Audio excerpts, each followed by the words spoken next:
Bakit ganito umano magsalta ang President ng Pilipinas na si Bongbong Marcos sa rally ng kanyang mga kapgrupo? Narito kung paano pinagtatawanan ang President ng Pilipinas sa kanyang walang kwintang pinagsasabi.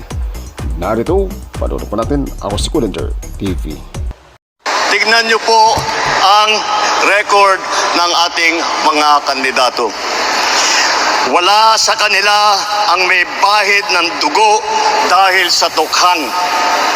Wala sa kanilang kasabwat sa pagbulsa ng sako-sakong pera, pinagsamantalaan ang krisis ng pandemya, pinabayaan ang ating mga kababayan na magkasakit at mamatay. Wala sa kanila ang mga pumapalakpak sa China at natutuwa pa kapag tayo ay binobomba ng tubig. Tinatamaan ang ating mga Coast Guard, hinaharang ang ating mga mangingisda, ninanakaw ang kanilang huli.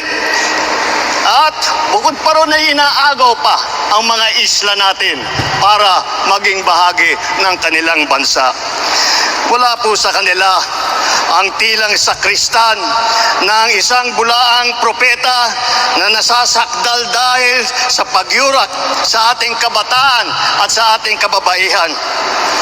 Wala sa kanila ang tagataguyod ng pugad ng krimen, ng sentro ng paglalapastangan ng mga kababaihan na mga pogo.